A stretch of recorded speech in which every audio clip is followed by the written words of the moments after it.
Welcome to Bridges to Success, where we spotlight the pivotal journeys of individuals transitioning from school to fulfilling careers, thanks to the support from Bridges from School to Work organization. In this episode, I'm excited to have Mr. Gregory Meaves. He is the director of the New York site for Bridges from School to Work. Gregory, thanks for being here today. I appreciate it. My pleasure, Jason. Thanks for having me. Thanks for what you guys are doing to help showcase what Bridges is all about. Heck yeah, man. Tell me a little bit about your journey. We were talking a little bit before.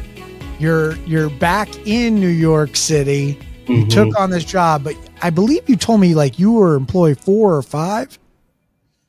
Yeah, exactly. I was in New York previously as an attorney, and I just got to the point where I just really didn't like it anymore. I didn't really feel like I was contributing, making a difference, helping people, which is what I'd kind of always been about. So I ended up moving back to Chicago, where I grew up, and took some time to find like what was going to be the next step for me. Found Bridges about 7 years ago in Chicago.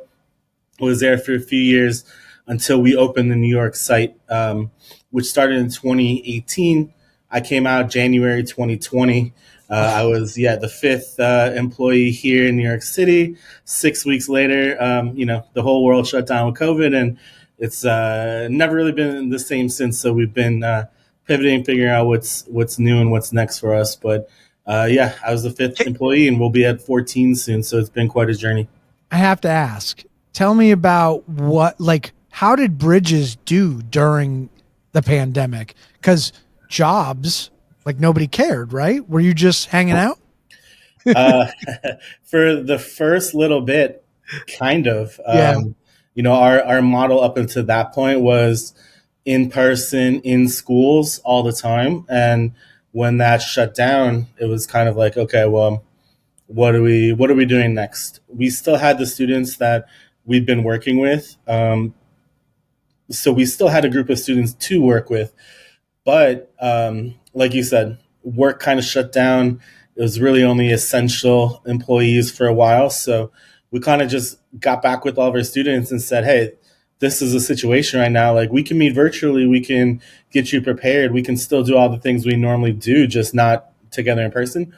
But you got to be okay with and willing to, work the jobs that are hiring right now. Retail, not happening right now. But if you want to work in a pharmacy, if you want to do, the online delivery stuff, fulfillment, Instacart, groceries, if you want to do those things, you got a good opportunity right now to get out there and get into these locations when a lot of people are not willing or wanting to do that right now. So we had to leave that totally up to them to decide if they want to do it. But we did have a lot of students that said, count us in. We want to do something like that.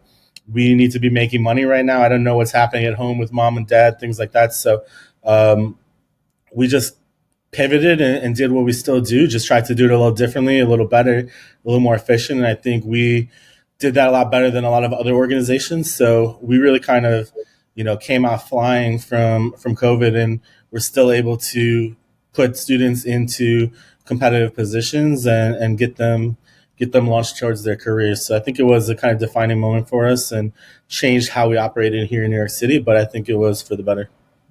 As a recovering attorney, do you find that your experience of being somewhere where you weren't that happy, and now helping guide people, that's been a useful tool to share? Definitely. I think I can understand firsthand what being in the right situation can mean towards your outlook on employment. So like for me, it was kind of boiling down to what was important to me in a job. And I would have the same conversations with our students. Like, what's important to you? Are you trying to just do whatever you can to make some money, save up some money? Or are you being intentional and you want to learn specific skills or get into a certain area and start taking steps towards growing within that area? And just really boiling down to what makes sense for them and what they're looking for, what's going to make them happy, and then hopefully helping guide them to a position that is the right fit for them. So, I think my own journey in that kind of helped reframe that for them and got them thinking about, what matters in selecting where they're going to be working. I don't know the numbers, but I'm guessing it's around 2 million children in New York City. That's a lot of kids, a lot of opportunities, a lot of jobs. Mhm. How do you guys handle such a large volume of students? And take me through the process of what a student who's in New York should be doing. Yeah, I think if I remember correctly, there's 1.2 million students in the DOE school system, and 200,000 of those are students with IEPs and could be eligible for our program. You know, New York is, I don't know if it's the only, it probably is the only city in America that has a separate branch of their school district for students with disabilities, District 75. So the scope of New York is really crazy compared to everywhere else. So we've been having a lot of students applying, and that's good. That's a good problem to have. We're trying to keep up with it on a capacity standpoint to be able to serve as many people as possible. But I think that just goes to show the growth that is still possible here in New York for Bridges. So I think, you know, it's an interesting situation for young people looking for a job, because you have boroughs in just very distinct areas, and you know there's so many people in the metro area for New York. There's so many tourists coming to New York, and they're all kind of focused in Manhattan, and there's a lot of opportunities in Manhattan. The transportation is all designed to go there from the outer boroughs, so you know students are probably going to be able to get there okay most of the time, but you're competing with so many other people for these positions. You have people, you know, from New Jersey taking the train and trying to work at these opportunities because it's kind of the center of everything. So there are a lot of opportunities, but it's competitive at times. I think that's kind of another way Bridges can stand out and help out is by connecting with employers. And you know, we can't like guarantee a job, but in some cases we can get our students to the front of the line, which makes it a lot easier. But I think students and participants also have to kind of be aware of the opportunities that are local to them as well. We've had employer partners kind of more in the edges of the boroughs say, hey, we just can't find anybody willing to get here. If they don't live in the area, it can be challenging to get to some of these sites. So there's a lot of opportunities there as well, just because if you're local and you can get there and you're going to be a reliable person showing up every day, that's tough for them to find. So I think combining and looking really under all the stones you can is super important for young people in New York. You've been with the organization a long time. What's one or two of the greatest success stories that you can think of? Hmm. Yeah, 7 years now. So that feels like a very long time, even though it's not in the grand scheme of things. But there have been a lot of different experiences. I think when I was an employment specialist working with my caseload of students, that's probably where a lot of the stories are for me. I had a young lady named Shana when I was in Chicago, and she came to Bridges for the first time, and was so shy and timid that she could barely even speak to anybody. And we started working, trying to make some baby steps towards where she was trying to go. Did some applications. When it was time to call managers to follow up, she, you know, was on the verge of tears, thinking that she would have to be on the phone talking to somebody. So we just kind of had to start slow and mock those situations with other people in the office that she already knew, so she could kind of get comfortable with what the conversations would look like. And you know, we moved up to actually calling managers, and she got an interview at Jewel Osco, which is a supermarket chain in Chicago that has a great reputation for hiring people with disabilities for their bagging roles and other things like that. So she had an opportunity to be a bagger, and I went with her to the interview. We got there early, kind of walked around just to get a feel for what the store is like inside, to see what some of the other employees are doing, what she might be doing, so she could kind of understand that. She was in tears, nervous beyond like belief, but we checked in, went upstairs. I talked to the manager, just explained the situation, and the manager was amazing. She was like, "You can come into be there during the interview. That's no problem." So we went in there together. She asked Shana some questions, and Shana like made it through, did some of the stuff we practiced and everything. I was super proud of her, and she got that job. And last time I had checked, when I was moving back to New York, it had been 2.5 years, and she was still working at that Jewel as a bagger, and kind of really found a good spot for herself. So I was super proud of her. She came farther than really any of the other students I had worked with from the beginning to where she ended up, and just kind of shows that you find that right spot for you, you can stay there long term, and their companies are going to be happy to have you stay if you're able to do the job and you're reliable and you're consistent. So I was very proud of her. She showed a lot of growth during her time with Bridges. I'm proud of you, dude. That's a lot of work. That's so cool. That's Yeah, to I go mean, in there and I mean those moments. I mean that's what it's all about. I mean that that is that's what it's all about. That's why you leave the courtroom. exactly. And I think people say, I'm proud of me, or like, or whatever, and it doesn't feel like that. It's this is good for me too. This is what I want to be doing. This is what makes me feel happy getting up every day. So it's not really like a sacrifice. I'm happy to do it, and I think everybody at Bridges is, and that's why we're here. At Bridges, we used to say that we were 51% focused on employers, trying to be a resource for employers and plugging our participants into those opportunities. But I don't think there's anybody who joined Bridges because they wanted to help employers. So it was, that's how we kind of looked at it. But at the end of the day, everybody was here because of the young people. So whatever it takes. Sometimes it takes a couple extra steps and doing a little bit extra, but knowing that she was able to turn that into years of experience is totally worth it. And I bet a lot of those fears are gone now, or at least diminished enough where she can go and have a job for a long time. And I think that's what people need to recognize is it's this little step right now of getting in there, but it Mhm. establishes a foundation for these kids where they can have regular, normal, happy, fulfilling lives doing fun jobs with good people. That's awesome. And Yeah, so it's getting over the hump, really. I mean, we have exactly. we have young people in the program who, their IEP says learning disability, and you might not know it, like speaking to them that they have an IEP or they have a disability, but they do, and once they're on the job, they'll pick up on it and they'll go. But how are they going to navigate that process? How are they going to complete an application, get everything correct, be that application the manager pulls for an interview, and they might not, get the benefit of the doubt when somebody's speaking to them. So for us, it's really about getting over that hump, getting established, them learning the process so that they're able to replicate then on their own once they're kind of through the Bridges program. So, I don't know the numbers off the top of my head, but for young people who start working early, end up having such higher earning potential as they get older. So it's super important to be building those skills now, getting those opportunities now, and that's going to make a big difference throughout the course of their lives, hopefully.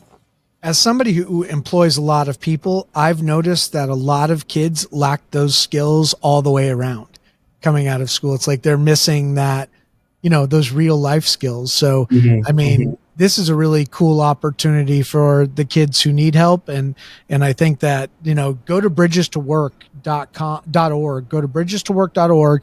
And if you or somebody 17 to 24 years old in the New York area or at their other 11 locations, go fill out that contact form and make a move. Go talk to Gregory at the New York site. And Gregory, if somebody is in New York and they're interested in getting to know you guys or coming to a function, it's as easy as filling out that form and that's it.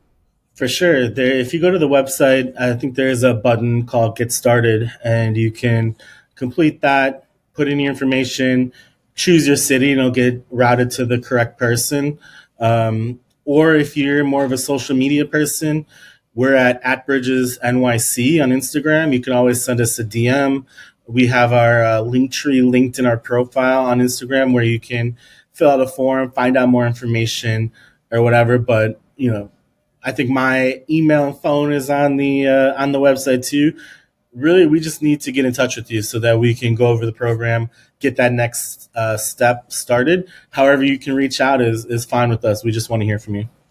Yeah, and I think take the opportunities. These folks are giving their time, and they're so lovely.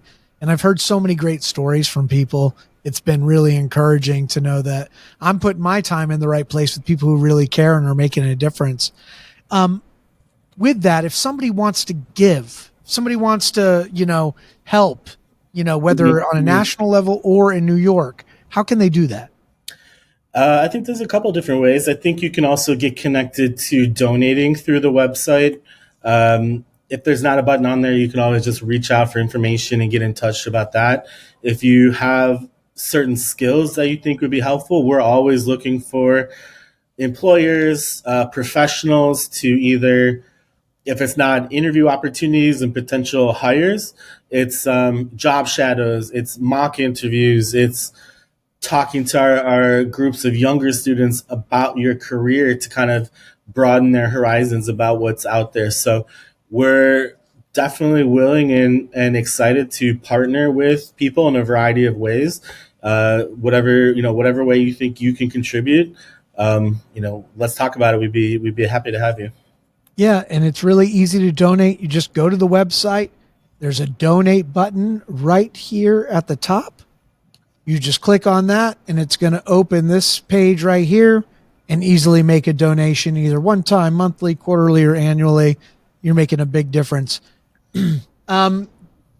Gregory, let's talk about the future. For you this year, any big initiatives, big plans? And then what about beyond that? I mean, I'm a guy who always has big plans, so I don't know how much time we have left for this segment, but yeah, I think growth is our main objective right now. I think there's 200,000 young adults in DOE who have an IEP and can be eligible for Bridges services. So we want to just grow, expand our reach, and work with as many students as possible. We have a program called our pre-ETS program, which stands for Pre-Employment Transition Services, where we're working in the schools with students who are a little bit younger, 14 to 21, to kind of provide that foundation and baseline of job readiness training so that they can, once they get older, join our job placement side and actually find a job. So we've expanded to 3 staff members there. We've got a lot of schools on the wait list, so we're going to be expanding that side of our program as well. So really, that's kind of the big plan. We're hoping to expand maybe our geographic reach. Right now, we have staff focused in the Bronx, in Queens, Manhattan, and Brooklyn. We're thinking about at some point soon having somebody focused on Staten Island, maybe Newark, branching out into New Jersey, just continuing to expand what we can do here. So I think in the near term, those are some of the objectives. Long term, just considering the scope of the school system, I always say I want 50 employees for Bridges NYC. So I know in the past, Chicago has had over 20 with the size of Chicago, and New York is 3 times the size. So I think we need, at least 50 staff members here in New York. So that's my long-term goal to grow Bridges here. That's awesome, man. I like to end episodes now. I'm doing a new thing. I'm going to ask just some random questions that are interesting that people might like to know. I'm curious, what's the best piece of advice you've ever received? The best piece of advice, just about anything? Anything. I don't know. I mean, I would say just don't be afraid to be happy. If what you're doing right now is not really doing it for you, don't be afraid to change and try something different and do something different. I think sometimes people get very scared of the idea of change, and they'll put up with something that isn't working for them just because it's easier than taking a risk and doing something differently. And I think I've done so many different things over my life. And when it's time to do something new, I'm always ready to just pivot and do something new, do something a different way. And that's what keeps me like happy and sharp and going. So to everybody who's, stuck in a rut, don't be afraid to, break out and try something new to be happy. That's amazing advice. The hardest part is the start. So make True. sure just get going. And the best thing that you can do if you're 17 to 24 and you live in the United States and you have an IEP or suffer from a disability, go to bridgestowork.org today. Go click the donate button at the top. Click that, but also more importantly, click the contact button and go fill out the form so that you can get connected with the folks at Bridges. You can meet Gregory and the other amazing people that are really here to help and get you on the right path. That's bridgestowork.org. Gregory Meaves, thank you so much for your time today. Your awesome stories. I really appreciate it. Of course. Thanks for having me, Jason. Thank you for what you're doing, kind of highlighting our work and trying to get it out to more people. So really appreciate you for that. Heck yeah, man. On behalf of Bridges from School to Work, I'm Jason Sorotin. We'll see you next time.